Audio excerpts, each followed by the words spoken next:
Assalamualaikum warahmatullahi wabarakatuh. Untuk materi kali ini saya akan menjelaskan program linier di part 2-nya. Di video sebelumnya sudah dijelaskan di part 1-nya tentang dasar-dasar yang harus dikuasai sebelum kita memasuki materi program linier. Sedangkan di part 2 sendiri yang akan dibahas adalah model matematikanya. Nah, untuk model matematika sendiri ada kuncinya yang harus kita pahami yang biasanya jadi momok, yaitu menentukan variabel. Menentukan variabelnya itu biasanya kadang tertukar-tukar sehingga kita tidak bisa menentukan model matematikanya dan tidak bisa menyelesaikan suatu program linier. Jadi untuk menentukan variabelnya kita ambil langsung contoh ke soal aja. Silahkan disimak, nanti kalian akan paham sendiri bagaimana menentukan variabelnya. Contoh sebuah soal, sebuah produsen sepatu membuat 2 model sepatu menggunakan 2 bahan yang berbeda. Komposisi model pertama terdiri dari 200 gram bahan pertama dan 150 gram bahan kedua. Sedangkan komposisi model kedua terdiri dari 180 gram bahan pertama dan 170 gram bahan kedua. Persediaan di gudang bahan pertama 7.200 gram dan bahan kedua 6.400 gram. Tentukan model matematikanya.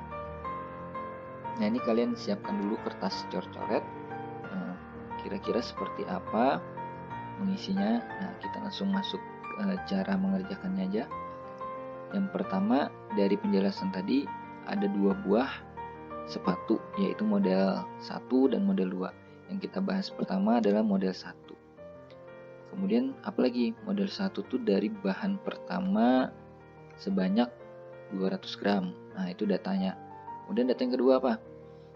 Bahan kedua itu 150 gram. Nah, oke. Kemudian kita masuk ke model 2 lagi, sepatu model 2. Bahan pertamanya 180 gram.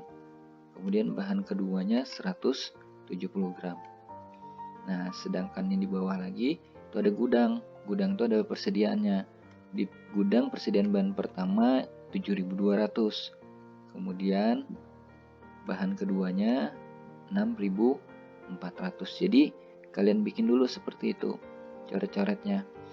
Nah, kemudian bagaimana cara menentukan variabelnya? Nah, untuk menentukan variabelnya kalian lihat kolom dan barisnya. Kita berbicara baris dulu. Baris pertama tulisannya di situ model 1, bahan 1, bahan 2. Beda semua kan? Artinya dia tidak memiliki variabel yang sama. Model 1, bahan 1, bahan 2. Begitupun berarti yang kedua dan ketiga, baris kedua dan ketiga. Model 2, bahan 1, bahan 2. Gudang, bahan 1, bahan 2. Nah, itu beda-beda variabelnya. Coba kita melihatnya kolom lagi. Nah, model 1, model 2, gudang. Berbeda sih, cuman tidak masalah. Kemudian karena itu kapasitasnya saja. Kemudian yang kedua, kolom kedua. Nah, di sini bahan 1, bahan 1, bahan 1. Ternyata dia sama. Kita lihat lagi kolom ketiga. Bahan 2, bahan 2, bahan 2. Oh, ternyata sama. Karena dia samanya di kolom, bagian kolom, artinya dia memiliki variabel di bagian baris. Jadi, kalau dia memiliki kesamaan di kolom seperti ini.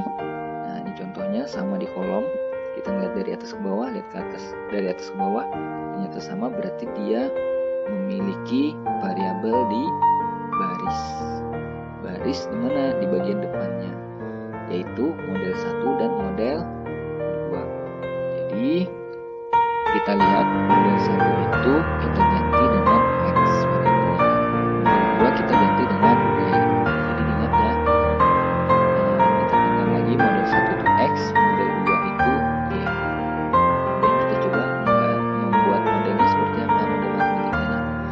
Nah, seperti ini. Kita tulis, artinya dia memiliki 200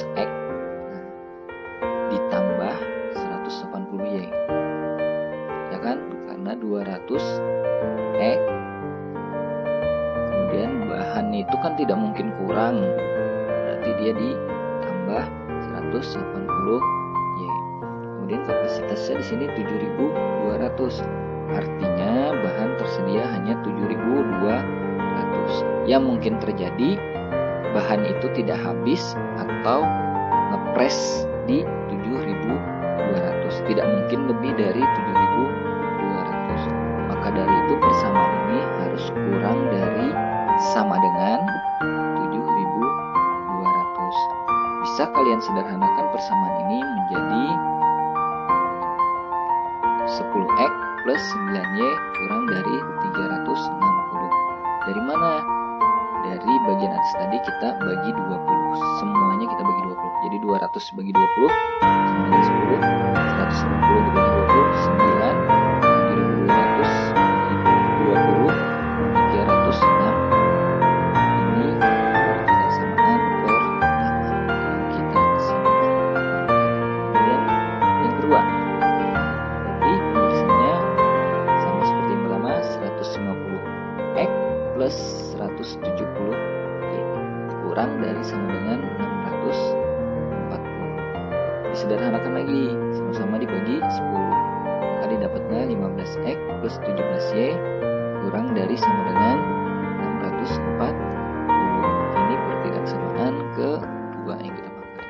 Sebenarnya ada dua lagi syarat. Karena ini berbicara program linier, bendanya itu paling dekat dengan kehidupan sehari-hari, nyata, artinya tidak ada yang variabelnya kurang dari 0. Maksudnya seperti apa? Kalau perusahaan atau pabrik membuat sepatu, tidak mungkin dia membuat sepatu itu kurang dari 0. Seminimal pun dia pasti membuat sepatu itu 0 atau tidak membuat sama sekali. Tidak mungkin. Seperti apa bendanya kalau kurang dari 1? Perusahaan A membuat sepatu kurang dari 1 seperti apa?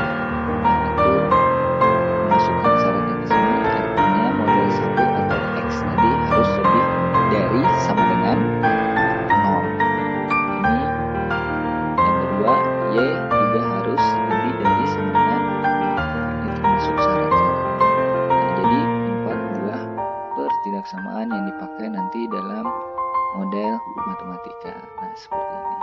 Mungkin sampai di sini penjelasannya.